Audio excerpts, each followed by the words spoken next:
একমাত্র ছেলে ইসমাইল আদুরের সন্তান।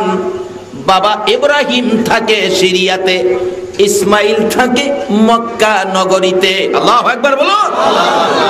ইসমাইল আলাইহিস সালাম, সংক্ষেপ করছি আলোচনা, বিয়ে করে বাবার কাছে চিঠি পাঠাইলেন, বাবা গো তোমার ছেলে ইসমাইল বিয়ে করেছে, আসো গো বাবা ছেলের বউ দেখে যাও। ইব্রাহিম বুড়া মানুষ, বড় কষ্ট করে, মনে বড় আকাঙ্ক্ষা ছেলের বউ দেখবে, মনে আকাঙ্ক্ষা নিয়ে গোরাসোয়ার হইয়া সিরিয়াত থেকে মক্কা নগরে এসে ঘরের সামনে, বাড়ির সামনে ডাক দিলেন, ইসমাইল বাড়িতে আছো? ঘর থেকে বিবি সাহেব জবাব দেয়, কে এত বড় দুঃসাহস আমার স্বামীকে নাম নিয়ে ডাকে? এই সাহস পাইল কই? আচ্ছা, যত বড়ই হোক, বাবা কি সন্তানের নাম লইয়া ডাকার অধিকার আছে না?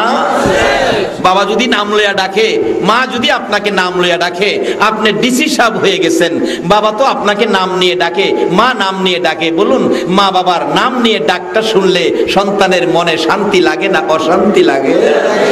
বাবা, আমার মা নাই, আমার বাবা আছেন, বুড়া মানুষ, এখনো বাড়িতে গেলে রাত্রে তোর দেখে না, মাহফিল শেষ করে 2টা 2:30 3টাও কোনোদিন বাড়িতে যাই, সকালবেলা দেখা হলে জিজ্ঞেস করে, বাবা আজকে কই গেছিলে, কই গেছিলে? এই যে কথাটা কই, কই গেছিলে, মন কই যেন পোলাও কুরমা খাওয়াইলেও এই শান্তি আমার লাগবে না। বাবা যে জিগাই কই গেছিলে, এই কথাটার মধ্যে যে শান্তি পায়। আবার যখন বিকালবেলা বাড়ির থেকে বাহির হই, রাস্তায় দাঁড়িয়ে থাকে, জিগাই, বাবা আজকে কই যাবি, কই যাবি আজকে? পৃথিবীর এমন কোন ব্যক্তি নাই কই যাবি শব্দ দিয়ে আমাকে জিজ্ঞেস করবে। এসপিডিসি মন্ত্রী মিনিস্টার হলেও মাহফিলে বসে থাকে প্রধান অতিথি, স্টেজে উঠলে দাঁড়িয়ে যায়, জিজ্ঞেস করে হুজুর কেমন আছেন, কেমন আছস, এই কথা বলার অধিকার নাই। একজন ব্যক্তি পালতে পারে, সেটা হলো মা বাবা। ইব্রাহিম বাড়ির গেটে দাঁড়াইয়া ডাক দিলেন, ইসমাইল কে কোথায়? বাড়ির ভিতর থেকে জবাব দেন, বিবি সাহেব কে তুমি এত দুঃসাহস আমার স্বামী ইসমাইলকে নাম নিয়ে ডাকো, কোত্থেকে আসছো কে তুমি?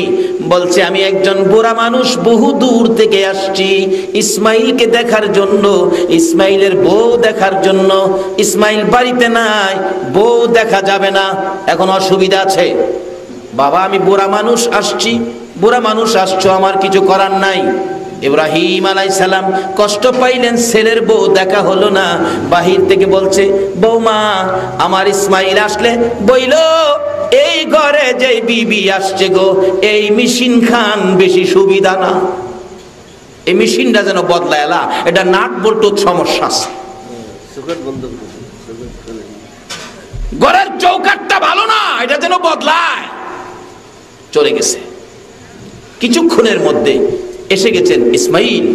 ইসমাইল আলাইহিস সালাম ঘরের পাশে, ঘরের গেটের পাশে দাঁড়াইয়া চোখের পানি ছেড়ে দিয়া ডাকে, বিবি, বিবি গো, বাড়ির সামনে দিয়ে আমার বাবা ইব্রাহিমের গন্ধ পাওয়া যায়, বিবি গো সত্য করে কো আমার বাড়িতে আজকে কেউ আসছিল কিনা? বিবি ডাকতেছে, হ আসছিল, কি নাম তা জানি না, বুড়া একজন লোক আসছিল, তোমাকে নাম লইয়া ডাকে, কত বড় দুঃসাহস তার, কত বড় দুঃসাহস তোমাকে নাম লইয়া ডাকে। বিবি গো তাকে কি বসতে দেশ নাই? না না বইতে দেই নাই, খাবার দেয় দেশ নাই, নাস্তা দেশ নাই, আপ্যায়ন করস নাই, না না কিছুই করি নাই। তারপরে চলে গেছে, কি বলে গেছে? বিবি বলে, স্বামী যাওয়ার সময় বলেছে ঘরের চৌকাট ভালো না, ঘরের ব্যক্তিটা ভালো না, পাল্টানোর জন্য এই চৌকাট নাকি পাল্টাতেন বা স্বামী, আমি দেখি ভালো, লোকটা বলেছে ভালো না। বাহির থেকে ডাকতেছে, বিবি গো যে আসছিল তাকে চিনতে পারস নাই গো বিবি, ইনি হলো আমার বাবা ইব্রাহিমের খলিল। হ্যাঁ বিবি, আমার বাবা ইব্রাহিমের মনে ব্যথা দিয়েছস। বাবা বলেছে চৌকাট ভালো নয়, চৌকাট নয়, তুই ভালো নয়, তোর মতো বিবি লইয়া আমি সংসার করব না, আমি ঘরে যাব না, এখন ঘর থেকে তুমি বেরিয়ে যাও। আমার বাবা বলেছে তুই ভালো না, বাবার কথাই সঙ্গে সঙ্গে আল্লাহর নবী ইসমাইল স্ত্রীকে ঘর থেকে বের করে দিলেন। অহংকার দিনের ছেলেরা বিবির কথাই মা বাবারে করতে বের করে দেয়, মা বাবারে বের করে দেয়। আখেরি নবীর উম্মত। তুমি জানো তুমি কেমন নবী পেয়েছো? তোমার চরিত্রে তো এই রূপ থাকার কথা না। এগুলি দূর করে নবীর আদর্শে আসো, এই নবীর উম্মতের খাতায় নাম লাগাও, নবীর উম্মত হও। নবী যা বলেছে এইগুলি আমল করো, মার সাথে ভালো ব্যবহার করো। মা বাবা কি হলে সন্তুষ্ট হবেন, কি খাইলে খুশি হবেন, বাড়িতে যাওয়ার সময় 5 টাকার সদাই হলেও মা বাবার হাতে নিয়ে দাও। বাবার আমি কি কথাগুলো বুঝাইতে পারতেছি? বের করে দিলেন বাবার কথায় স্ত্রী তালাক বের করে দিয়ে আবার বিয়ে করেছে, আবার চিঠি লিখছে, বাবা ইব্রাহিম ইসমাইল বিয়ে করেছে বাবা গো, আবার এসে ছেলের বউটা দেখে যাও, এই বউটা চৌকাটটা ভালো দেখে যাও। ইব্রাহিম আলাইহিস সালাম বলছে বড় বিবি সাহারাকে, সাহারা আমার ছেলে ইসমাইল বিয়ে করেছে, বহুদিন যাবত ইসমাইলের সাথেও দেখা হয় না, বাবার তো মন চায় সন্তান দেখতে। ওদিন কিতাবে দেখি এক সন্তান বাবার কবরের পাশে দিয়ে হাইটা যাইতেছে, কিন্তু বাবার জন্য একটু দোয়াও করলো না। বাবা ছেলেটা কবর ফাঁস করে যাওয়ার পরে কবর থেকে ডাকতেছে, কিরে বাবা, ও আদুরের ছেলে, তুই কেমনে চলে গেলি আমার জন্য কিছু না বলে? তুই যদি আজকে কবরও থাকতি আমি বাবা কি তোর জন্য দোয়া না করে যাইতে পারতাম? তুই তো আমার জন্য দোয়া না করে চলে গেলি। অনুমতি দাও, আমি মক্কায় যাব, আমি আমার কলিজার টুকরা ইসমাইলকে দেখব, বিয়ে করেছে আবার শুনেছি বউ দেখব। সাহারা বলেন না না যেতে দিব না। ইব্রাহিম বারবার বলছে না আমি আমার ইসমাইলকে দেখব, ছেলের বউটা দেখব। সাহারা বলেন অনুমতি দিতে পারি, দরজায় যাইয়া গোরাত থেকে নামতে পারবা না। ও স্বামী ইব্রাহিম গোরাত থেকে নামতে পারবা না, গোরাত থেকে এক নজর দেখে আবার সাথে সাথে চলে আসতে হবে। ইব্রাহিম বলেন বিবি গো বাধা দিও না, যাও যাও, কথা দিলাম গোরাত থেকে মাটিতে পাও রাখবো না, আমি এক নজর দেখে চলে আসব। আবার বুড়া মানুষ সিরিয়ার থেকে কষ্ট করে মক্কায় গিয়ে ইসমাইল আলাইহিস সালামের ঘরের গেটে দাঁড়াইয়া ডাক দিলেন, ইসমাইল বাড়িতে আছো? ইসমাইল, আল্লাহর খেলা বোঝা যায় না। ওই দিনও ইসমাইল আলাইহিস সালাম বাড়িতে ছিলেন না, ঘরে ছিলেন না। নতুন বিবি ডাক দিলেন, কে গো তুমি? আমার স্বামীকে ইসমাইল বলে ডাকো, কে তুমি? তোমার পরিচয় দাও। জবাব দিলেন, তুমি কি ইসমাইলের স্ত্রী? হ্যাঁ আমি হলাম ইসমাইলের বাবা ইব্রাহিম খলিল। বাবা গো তুমি কি আমার স্বামীর বাবা লাগো? হ্যাঁ বাবা তুমি কি ইব্রাহিম খলিল? মা আমি ইব্রাহিম খলিল। ইসমাইল আসলে বইল তোমার বাবা আসছিল বহু দূর থেকে কষ্ট করে, তোমাকে দেখার জন্য দেখা হলো না, আমি চলে যাইতেছি গো বউ। বৌমা বাহির হইয়া ডাকতেছে, তুমি কেমন নিষ্ঠুর বাবা গো, তুমি কেমন নিষ্ঠুর ইব্রাহিম গো, ছেলে বাড়িতে নাই, ছেলের বউ তো বাড়িতে আছে। বাবা তোমাকে যেতে দিব না গো বাবা। গোরার সামনে যাইয়া দাঁড়াইয়া চোখের পানি ছেড়ে দিছে, কেমন নিষ্ঠুর গো তুমি এখান থেকে চলে যাইবা, এই কষ্টের ছেলের বাড়ির থেকে খালি মুখে যাইবা, এটা তো সম্ভব হয় না। বাবা গো তোমার দুইটা পায়ে দড়ি গো বাবা, গোরার থেকে নামেন, ঘরে আসেন। ইব্রাহিম আলাইহিস সালাম এইটুকুন আবদার, এইটুকুন ব্যবহারে খুশি হইয়া ডাকতেছে, বৌমা আমি তো তোমার বড় শাশুড়ির কাছ থেকে গোরার থেকে নামবো না কথা দিয়ে আসছি, মাটিতে পাও রাখতে পারবো না কথা দিয়ে আসছি, আল্লাহর নবীদের কথা তো মিথ্যা হবে না। এবার ইব্রাহিম আলাইহিস সালাম এইভাবে বুঝাইলে বৌমা ডাকতেছে, বাবা গো আমি আপনাকে যেতে দিব না গো বাবা, কিছু খেদমত না করে যেতে দিব না, মাটিতে পাও দিতে হবে না গো বাবা, আমার শাশুড়ির কথাও সত্য থাকবে, আপনিও সত্য থাকবেন। ওই ইসমাইলের বিবি ঘরের ভিতর থেকে ধাক্কাইয়া বড় একটা পাথর গোড়ার পাশে নিয়ে দিলেন, বাবা গো মাটিতে পাও দিয়েন না, পাথরের উপরে দাঁড়ান। আল্লাহু আকবার। ইয়া রাসূলুল্লাহ, ইয়া গাউস, ইয়া মিলাদুন নবী জিন্দাবাদ, আলহাজ মুবাদ্দাল হোসেন চৌধুরী সাহেব জিন্দাবাদ। বাবা শাশুড়ির সাথে কথা যেন জুট না হয়, আমি বৌমা পাথর সামনে দিলাম, এই পাথরের মধ্যে দাঁড়ান বাবা, মাটিতে পাও দিতে হবে না। ইব্রাহিম বউয়ের ব্যবহার দেখে সন্তুষ্ট, পাথরের উপরে দাঁড়াইলে হাত মুখ ধোয়াইলেন, পাও গুলি পানি দিয়ে ধোয়াইয়া এবার মাথার চুল দিয়ে ইব্রাহিমের পাও গুলো মুইসা দিয়ে ডাকতেছে, বাবা গো খালি মুখে যেতে দিব না গো বাবা, কিছু খাবার হাতে দিলে খাবার টুকুন খেয়ে গোড়ার উপরে ওইটা আবার যখন চলে যাইতেছে আর বলতেছে, বৌমা আমার ইসমাইল আসলে বইল আমি এসে গেছি, আমি বড় খুশি হলাম, তোমার ব্যবহারে আমি সন্তুষ্ট হলাম, এবারের ঘরের চৌকাটটা বড় ভালো গো, চৌকাট যেন জীবনে আর না বদলাই, এই চৌকাটের জন্য আমি ইব্রাহিম দোয়া করে গেলাম।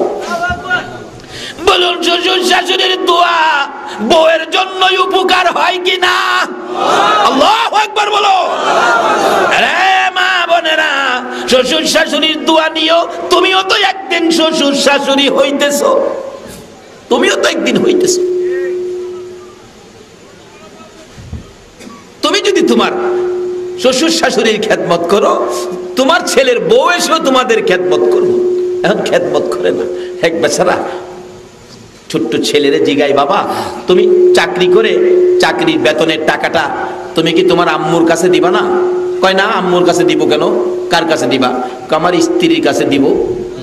কও কি তুমি? এখন তো বড় কথা। আব্বু রাগ হইেন না, আপনি তো চাকরির টাকা আমার দাদুর কাছে দেন নাই, আপনি তো আপনার স্ত্রীর কাছে দেন, তাই আমিও আমার স্ত্রীর কাছে দেব। কই কি রে, শিক্ষা পাইলো কি যে হইব, যে যেটা করে এটাই তো পাইবো, এর বেশি পাইবেন না তো। আরেক বেচারা বাবা বুড়া হয়ে গেছে, খাইতে গেলে মুখের থেকে লালা পয়রা যায়, ভালো বাসনে ভাত দেয় না, আলগা ঘরে রাখে, একটা মাটির বাসন কিনে মাটির বাসনের মধ্যে এক মাপে প্রত্যেক দিন ভাত দেয়। বুড়া বাবা ভাত খাইয়া কয়, আবারে আজকে আমারে মাইপা ভাত খাওয়াস? আরে তুই ছোটকালে যদি একটা কমলা চাইছস, আমি বাবা 4টা কমলা দিছি, একটা টাকা চাইলে 10টা টাকা দিছি, আর আমারে মাইপা ভাত দেস? ভাত খাইয়া পেটটা ভরে নাই, পেটের খিদা দূর হয় নাই, মাটির হানুক হাতে নিয়ে কাঁদতেছে, আল্লাহ এত কষ্ট করে ছেলে লালন পালন করছিলাম, আমার এই কষ্ট দিত, মাটির হানুকটা হাতের মধ্যে, আর 4টা ভাত দিলেই তো আমার খিদাটা নিবারণ হইতো, শান্তি পাইতাম। এই কান্নাকাটি দেখে নাতি, একটা ছোট্ট নাতি কইলাম দাদার সাথে সম্পর্ক ভালো থাকে। আমাদের চন্দনায় আসেনি এরকম ব্যাপার, দাদার সাথে নাতির একটা সম্পর্ক, দাদা নাতিরে আদর করে, দাদাও নাতিরে আদর করে, নাতিও দাদার সাথে রাত্রে ঘুমায়। দাদার কান্না দেখে 7-8 বছরের নাতি দৌড়ে এসে, দাদা কি ব্যাপার তুমি কাঁদতেছো? ভাই দুঃখে কান্দি, তোর বাবারে এত কষ্ট করে লালন পালন করলাম, আজকে তোর বাবা আমার মাটির হানুকে মাইপটা ভাত দেয়, বাতে আজকে খিদা নিবারণ হয় নাই, পেটটা ভরে নাই রে ভাই, ব্যথাই কাঁদতেছি। তাই নাকি? হ, নাতিও বড় টেটনা, হ্যাঁ মাটির হানুক লইয়া দৌড় মারছে, ভাত আনতো। দাদাটা, হে নাতি যাইস না, যাও তো দেয় দুইলা, আবার গেলে তো নাও দিতারে। হ্যাঁ উঠানে গিয়া হাত থেকে বাসন ফালাইয়া ভাঙ্গে লাইছে। মাটির হানুক চিনেন না? এখানে আপনারা কি করেন? বাসন, মাটির বাসন হাত থেকে ফালাইয়া ভাঙ্গে লাইছে। বাইঙ্গা হ্যাঁ উঠানে গড়াগড়ি করে কাঁদতেছে, হায় হায় কি করলাম, বাবা মারবো, মা মারবো, দাদায় কাঁদতেছে, মাটির বাসন ভাঙ্গে লাইছি। মা দৌড়াই আইছে, আরে বেটা কি হয়েছে? দাদার বাসন ভেঙে গেলেছি। বেটা এটা 5 টাকার কিনা বাসন, বাংশ তোর কান দিব নাকি? একটা বাংশ 10টা কিনা লই আমু। এরপরে হ্যাঁ কান্দে আর বাসনের অংশগুলো জমা করতেছে। আবার বাবা আইছে দৌড়ে, আরে কি হয়েছে? আয় কোলে আয়। কয় না, দাদার বাসন ঠিক করতে হইব, বাসন ভেঙে গেলেছি। আর এটা মাটির বাসন, একটা বাংশ 10টা কিনে আনমু, এটা লেগে কানতে হইব। বাবা আয় কোলে আয়, কোলে আয়। না বাবা সর্বনাশ করছি। আরে কি তোর এরকম বাসনটা কি দরকার? বাবা বাসনটা দরকার, আরেকটা কিনে আনতারবেন, এই বাসনটা তো পাইতাম না, তে এইটা তুই কি করবি? বাবা আপনার বাপেরে যেই বাসনে যেই মাফে ভাত দিছিলেন, আমিও বড় হইয়া এই বাসনটার মধ্যে এই মাফে আপনারে ভাত দিলাম হইলে, আমিও এই মাফে এই বাসনে ভাত দিলাম হইলে কানতেছি, বাসনটা যে ভাঙ্গে লাইছি, আপনারে কোন মাফে ভাত খাওয়ামু?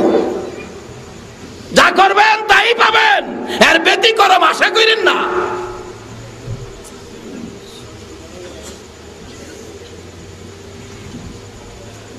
বাবারা কষ্ট হইতাছে আপনাদের? এই রোগগুলি দূর করেন, সবচেয়ে বড় রোগ হলো আমাদের এটা, মা বাবার সাথে ব্যবহার খারাপ করে নামাজ রোজা হজ যাকাত মুফতি মুহাদ্দিস মুফাসসির মক্কা মদিনার ইমাম হইয়াও জান্নাতে যাওয়া হবে না। বলতেছিলাম ইব্রাহিম পুত্রবধূর জন্য দোয়া করে রওনা হয়ে গেলেন, বড় বিবির সাথে কথা দিয়ে আসছেন, দেরি করা যাবে না। ইব্রাহিম ভাগ্যক্রমে বিদায় হয়ে কিছু দূর যাওয়ার পর আবার ইসমাইল আলাইহিস সালাম বাড়িতে এসে গেছে। বাড়ির পাশে দাঁড়াইয়া চোখের পানি ছেড়ে ছেড়ে আবারও ডাকতেছে, বিবি বিবি গো, আমার বাড়ির সামনে আজকে কি কোনো মেহমান আসছিল? এই বাড়ির সামনে দিয়ে আমার বাবা ইব্রাহিমের গন্ধ আমার নাকে লাগতেছে। আমার মন কয় আমার বাবা ইব্রাহিম বুঝি আসছিল। বিবি গো, কোনো মেহমান আসছিল কিনা? বিবি ডাকতেছে, স্বামী গো, ঘরের ভিতরে আসো গো, সুন্দর খবর শোনো। কি খবর শুনবো? ও স্বামী, একজন বুড়া মানুষ যার নাম ইব্রাহিম, উনি নাকি আপনার বাবা। উনি আসছিল, ঘোড়ার থেকে নামতে চায় না, আমি পায়ে ধরে বাবারে নামাইছি। কই রে আমার বাবা? ইব্রাহিম আলাইহিস সালাম কই? ইসমাইল কান্দে, বিবি গো আগে কো আমার বাবা কই, আমি বাবারে দেখবো। 12টা বছর পার হয়ে গেছে, এক নজর বাবারে দেখি না। আমারে আগে ঠিকানা দে, বলে দে কোন ঘরে কোন রুমে আমার বাবা গো, আমি এক নজর দেখি। বিবি ডাকতেছে, স্বামী আসো, বাবা নাই গো। বাবারে যেই পাথরের মধ্যে নামাইছি, এই যে দেখো পাথরে বাবার পায়ের দাগ রয়ে গেছে। ইসমাইল আলাইহিস সালাম বাবার পায়ের দাগ পেয়ে খুশি হলেন, অন্তর যেন জুড়াইয়া গেলেন। এবার পাথরের মধ্যে দাগ এখনো আছে, যেই পাথরটা খানায়ে কাবার দরজার পাশে, খানায়ে কাবার দরজার পাশে গ্লাসের ঘেরাও করে রাখছে, যার নাম মাকামে ইব্রাহিম।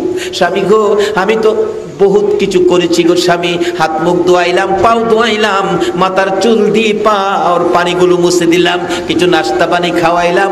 আমার বাবা খুশি হইয়া আমার জন্য দোয়া করে গেছে গো স্বামী। আর যাওয়ার সময় একটা কথা বলেছে, এই কথাটা কি বললো আমি বুঝতে পারি নাই। কি বলেছে? কি বলেছে রে বিবি? স্বামী ইসমাইল, আমার বাবা ইব্রাহিম বলেছে তোমার স্বামী আসলে বইলো ঘরের চৌকাঠ বড় ভালো, এই চৌকাঠের জন্যই আমি দোয়া করে গেলাম, জীবনে যেন চৌকাঠটা না বদলাই। স্বামী গো, তোমার কাছে জানতে চাই, ইব্রাহিম বলেছে এই কথাটা তুমি নাকি ভালো জানো, ভালো বুঝো, বলো গো এটা কি বলেছে আমি জানতে চাই। ইব্রাহিম আলাইহিস সালামের এই কথাটুকুন তো আমি বুঝতে পারলাম না গো স্বামী। ইসমাইল চোখের পানি ছেড়ে দুইটা হাত বাড়াইয়া ডাকি, বিবি বিবি গো আয় আমার বুকে আয়। এটা চৌকাঠের কথা বলে নাই, তোমার কথা বলেছে। তোমার ব্যবহারে আমার বাবা খুশি হইয়া তোমার জন্য দোয়া করে দুনিয়া ও আখিরাতের ভালোবাসার দরজা খুলে দিছে। আয় আমার বুকে আয়, আয় আমি তোরে ভালোবাসা দে। আমার বাবারে খুশি করে দোয়া পাইছোস, আমি স্বামীর কাছ থেকে ভালোবাসার দরজা খুলে নিয়ে গেছোস।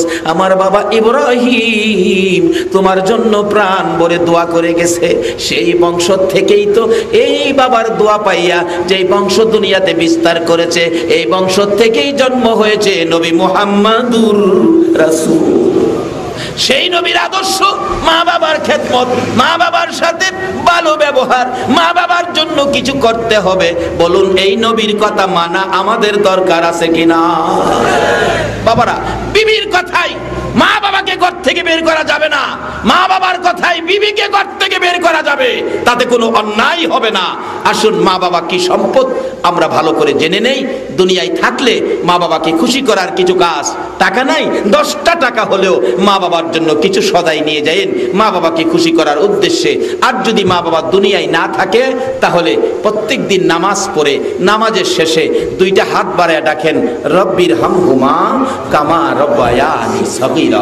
বলুন এই দোয়া মা বাবার উদ্দেশ্যে কোরআন শরীফে কে শিক্ষা দিয়েছে? জোরে বলুন কে? বাবা, এই মা বাবার জন্য দোয়া করা আমাদের দরকার আছে কিনা? মসজিদের ইমাম সাহেব দোয়া করবে, কবুল হতে পারে নাও হতে পারে। বাইতুল মুকাররমের খতিব দোয়া করবে, নাও হতে পারে কবুল। কিন্তু আপনি যখন মা বাবার উদ্দেশ্যে হাত বাড়াবেন ফজরের নামাজ শেষে সূরা ইয়াসিন তেলাওয়াত করে, আল্লাহ আপনার দোয়া 100% কবুল। আল্লাহর কসম, সন্তানের দোয়া মা বাবার জন্য কবুল, একটুও ফেরত যাবে না। আল্লাহু আকবার বলো। তার বাস্তব আপনি নিজে চিন্তা করেন। আপনার পিঠের মধ্যে খাও যাইতাছে, পিঠের মধ্যে খাও যাইতাছে, খাও জানি বুঝেন না, চুলকানি আর কি, পিঠের মধ্যে খাও যাইতাছে। এখন যদি আমারে কন পিঠের খাও জানি খাজাই দিতাম, আপনি খাজাইতাছে ডাইন দিকে, আমি গিয়া খাজান শুরু করুম বাম দিকে। খাজাইতাছে ঘাড়ো, আমি গিয়া খাজানি দেম কোমরও। কারণ আমারটা তো টার্গেট জানা নাই, টার্গেট মতো হাত যাবে না। আচ্ছা বলুন, আপনার পিঠের খাওজানি আপনার হাতটা যখন যাবে, খাওজানির থেকে এদিক সেদিক যাবে না জায়গা মতো যাবে?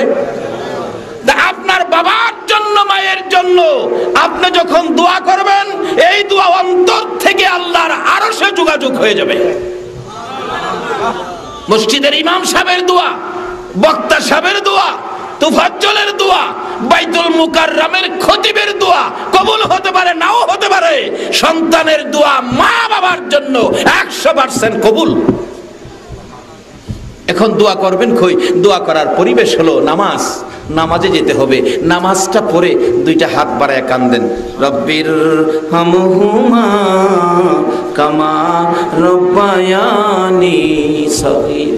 এই দোয়াটা তো মসজিদের ইমাম সাহেবরে শিক্ষা দেয় নাই, শিক্ষা দিছে সন্তানেরে, সন্তানের জন্য এই শিক্ষা। এই দোয়াটা আল্লাহ পাক বলছে তোমরা তোমাদের মা বাবার জন্য এই দোয়াটা করো। এখন একটা পরিবেশ করি, পরিবেশটা হলো নামাজ। নামাজে গিয়ে নামাজ শেষ করে এই দোয়া করা, বলুন আমাদের দরকার আছে কিনা? আগে কই যাইতে হবে? কই যাইতে হবে? অন্ত মসজিদ আমরা চিনি না, মসজিদ আমরা চিনি। দুনিয়ায় কাউন্টার সার্ভিস, চট্টগ্রাম শহরে যায় দেখেন খালি কাউন্টার সার্ভিস গাড়ি, ঢাকা শহরে যায় দেখেন কাউন্টার সার্ভিস, আমাদের ভৈরবেও কাউন্টার সার্ভিস চলছে।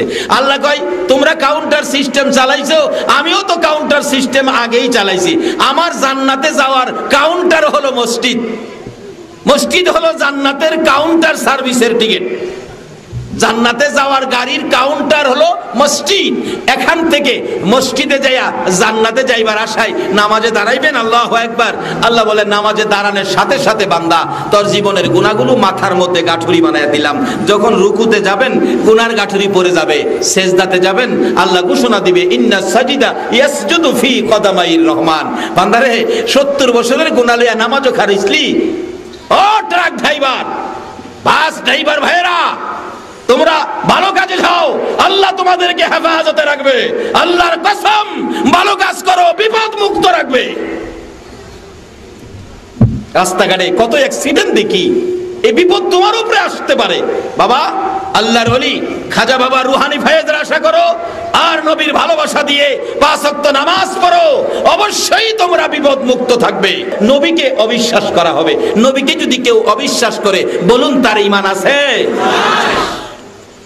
এক সাগরে পানি, এক লোডার ভিতরে মাছগুলি শুকনায় পড়ে ছটপট করতেছে, এমনকি মার স্তনের দুধ পর্যন্ত শুকিয়ে গিয়েছিল। গাভীর দুধ নাই, মার স্তনে দুধ নাই, কান্নাকাটি শুরু হয়ে গেছে। হগল হিন্দুরা মিলে গেছে, খাজা বাবা ভুল করেছি মাফ করে দেন, আর পড়িয়ে দেন লা ইলাহা ইল্লাল্লাহু মুহাম্মাদুর। এই কেরামতি দিয়ে, বেলায়েতের শক্তি দিয়ে, নবীর প্রেম ভালোবাসা আদর্শ দিয়ে 90 লক্ষ হিন্দুকে কালিমা পড়ায়া খাজা বাবা মুসলমান করেছে। একদিনও বোমা মারে নাই, আর এখন তো বোমা মারা শুরু হয়েছে। বোমা মারা ইসলামের আদর্শ নয়, বোমা মারা ইসলাম নয়, ইসলাম বোমা মারার ধর্ম নয়। আমরা বোমা মারার পক্ষে নয়, আমরা বোমা যারা মারবে তাদের পক্ষে থাকতে রাজি না। কি বলেন? ঠিক আছে? আল্লাহ কবুল করুক, সকলে বলুন আমিন। আসুন আমরা নামাজি হই, খাজাকে ভালোবাসি, নবীর প্রেম মহব্বত অন্তরে রাখি, মা বাবার সাথে ভালো ব্যবহার করি দুনিয়ায় থাকলে, আর কবরে গেলে মা বাবার জন্য দোয়া করি। সেই দোয়াও আল্লাহ নিজে শিখাইছেন। কেন করতে হবে? আমরাও যে একদিন কবরে যাব। রাসূল বলেছেন কাফা বিল মাউতি ওয়াইজান, একটা ওয়াজ যথেষ্ট, তোমরা তোমাদের মৃত্যুর কথা স্মরণ করো। বলুন আমাদের এই দেহের ঘরে একদিন মৃত্যুর তুফান আসবে কিনা? এই মৃত্যুর তুফান আসার আগে আসুন আমরা নিজেকে পরিষ্কার রাখি, মা বাবার খেদমত করি। যদি মা বাবা দুনিয়ায় না থাকে, নামাজি হয়ে নামাজ পড়ে হাত বাড়ায়া দোয়া করি, আল্লাহ মা বাবাকে মাফ করো, মা বাবার কবরে শান্তির ফাইসালা করো। সন্তানের দোয়া কবুল করে মা বাবার কবর আল্লাহ জান্নাতের বাগান বানিয়ে দিবেন। আসুন, রাত্র শেষ হয়ে গেছে, আমরা যে নবীর উপর আল্লাহ নিজে ফেরেশতাদেরকে নিয়ে 24 ঘন্টা দুরূদ ও সালাম পাঠ করে, সেই নবীর উপর দুরূদ ও সালাম পাঠ করতে আপনারা কি রাজি আছেন? এ ব্যাপারে কারো কোনো আপত্তি নাই তো? আসুন একটু দুরূদ ও সালাম মদিনা পাঠাইয়া নবী সালাম আলাইকা ইয়া রাসূল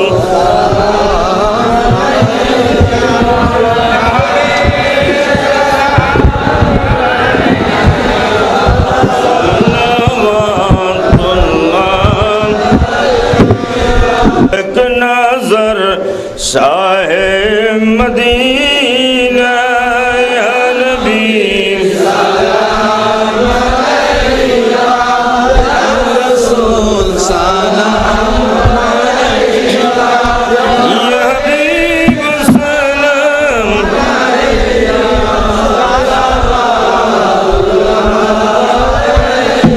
सय्यदी या रसूल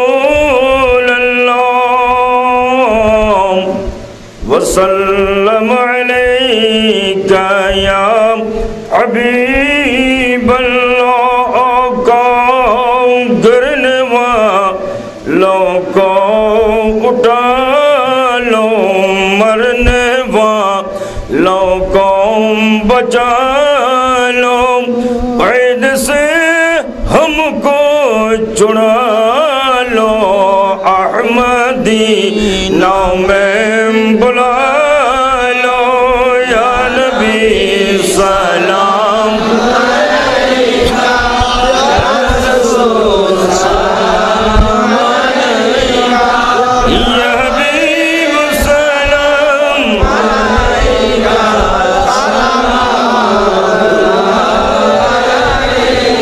अभी मौका तसव्वुर न है या ले तो रसीना मेरे और जो मोहम्मद मेरे जो जो मदीना या नबी सलाम अलैका या रसूल सलाम أنفسنا وإن لم تغفر لنا وترحمنا لنكونن من الخاسرين মাবুদ গো, আমরা যারা হাত বাড়াইছি আজকের এই মাহফিলে, আমি নামাজি বুঝি না, বেনামাজি বুঝি না, নেককার বুঝি না, গুনাহগার বুঝি না, মেয়ে বুঝি না, পুরুষ বুঝি না, যুবক বুঝি না, বুড়া বুঝি না, এই মাহফিলে আজকে যারা হাত বাড়াইছে গো আল্লাহ, আমাকে সহ সকলের জীবনের গুনাহগুলো ক্ষমা করে দাও মাবুদ রে। ক্ষমা চাইলাম জীবনের গুনাহ, ক্ষমা যদি না দাও কবে জানি মৌতের চিঠি দিয়ে আজরাইল পাঠাইয়া দাও, কবে জানি বড়ি পাতার গরম পানির গোসল হইয়া যায়, কবে জানি জানাজার নামাজের কাতারের সামনের মেহমান হইয়া যায়, কবে জানি চারজনে কাঁধে লইয়া মাটির গোল অন্ধকার কবরে নিয়ে যায়। ওই দিন আসার আগে আমরা যারা হাত বাড়াইছি গো আল্লাহ, ঘুরাইও না, ফিরাইও না, তুমি যদি ফিরাইয়া দাও আমরা আর কার কাছে যাব গো আল্লাহ। এই মুহূর্তে আমাদের তামাম জিন্দেগীর গুনাহগুলো ক্ষমা করে দাও আল্লাহ গো। জীবনের গুনাহ ক্ষমার আসার দরখাস্তের পর আরেকটা দরখাস্ত করি, তুমি কিন্তু রাগ হইও না। তুমি যদি রাগ হও তোমার বান্দার মনের দুঃখ কই যাইব গো আল্লাহ। মাবুদ আমি জানি না হাজার হাজার মানুষের মধ্যে কার মনে জানি কি দুঃখ, কার মনে জানি দুঃখ। হুজুর আমরার মা নাই গো, মা নাই মা। কার মনে জানি দুঃখ হুজুর, আমরার বাবা নাই, আমরা বাবার অভাবী। যেই বাবা সন্তানের মায়াই সন্তান কোথাও গেলে রাত্র 10টা বাজলে বাস স্ট্যান্ড যাইয়া বাবা দাঁড়াইয়া থাকতো, মা দরদি। সন্তান বাড়িতে না আসা পর্যন্ত রাত্র 2টা বাজলেও দরজাটা খুইলা রাখতো গো। এই ঘরের দরজা কার জানি চিরতরে বন্ধ হয়ে গেছে রে আল্লাহ। আর দেরি করো না, ওই মা বাবা যার কবরে আজকের মাহফিলের উসিলাই, দুরুদ ও সালামের উসিলাই, খাজায়ে খাজগার উসিলাই তাদের কবরগুলো জান্নাতের বাগান বানাইয়া দাও। মাবুদ গো, মা বাবা যার নাই, মা কইয়া কারে ডাকবো? মা যার নাই, আমি নিজেও মায়ের অভাবী। হে মার অভাব কেমনে পুরা হবে গো আল্লাহ? মার অভাবীরা কত অভাবী নিজে দেখেছি। একটা মায়ের পাগল ছেলে বিদেশ থাকে, সপ্তাহে সপ্তাহে টেলিফোন করে, মা তুমি কেমন আছো আমারে জানাও গো মা, তোমার খবর না নিলে আমার শান্তি লাগে না গো মা। মা টেলিফোনে জবাব দেয়, বাবা গো পয়সার জন্য বিদেশ গিয়েছো, এত পয়সা যদি টেলিফোনে খরচ করে ফেলো তাহলে কি লাভ হবে? পয়সা চিনো বাবা, পয়সা চিনো। ছেলেটা টেলিফোনে জবাব দেয়, মা আমারে বাধা দিও না, আমি পয়সা চিনি না গো, আমি চিনি আমার গর্ভধারিণী মা। এইভাবে চলছে। হঠাৎ করে মা অসুস্থ, ডাক্তারের কাছে গেলে ডাক্তার পরীক্ষা নিরীক্ষা করে রিপোর্ট দিয়েছেন, আপনার তো অবস্থা ভালো না। আপনার রিপোর্টে কয় আপনি বেশি দিন বাঁচবেন না, 2 দিনও বাঁচতে পারেন, 1 সপ্তাহ বাঁচতে পারেন, হঠাৎ করে মরে যাবেন। মা ডাক্তারখানায় বসে কান্দে, রে ডাক্তার আমি যদি মরে যাই আমার ছেলে টেলিফোন কার কাছে করবে রে ডাক্তার? আমার বাবা কার সাথে কথা বলে মনে শান্তি পাবে রে? মা রিপোর্ট হাতে লইয়া কাঁদতে কাঁদতে বাড়িতে গেছে। ছেলের বাবাকে ডাকছে, ও মন্নানের বাবা খবর জানোনি? ডাক্তার বলছে আমার রিপোর্টে বলে আমি নাকি বাঁচবো না, বাঁচবো না। স্বামী গো, আমার মন্নান টেলিফোন করলে টেলিফোনের জবাব কে দিব গো স্বামী? একটা চিঠি লেখো, আমি আমার মনের কথাগুলো লেখা যাই। চিঠির মধ্যে লিখতেছে, মন্নান আয় রে বাবা বাড়িতে আয়, একটা দিনের জন্য বাড়িতে এসে আমার মা কইয়া ডাক দিয়া যা, একটা বাবার আমারে দেখা যা, আমি মা তোমারে দেখা দে। এই চিঠি লেখে চিঠি পাঠাইয়া 2 দিন পর মা দুঃখিনী বিদায়ী হয়ে গেছে। এলাকার মুরব্বীরা কয় মৃত্যুর খবর মন্নানকে দিও না, আত্মহত্যা করে মরে যাবে। দাফন করে ফেললো ছেলেটাকে বিদেশের মাটিতে, মৃত্যুর খবর দিল না।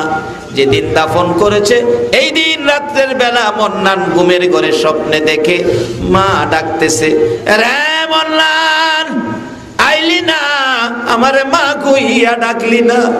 ওয়ালা আলিহি ওয়া আসহাবিহি আজমাইন বিহাক্ক লা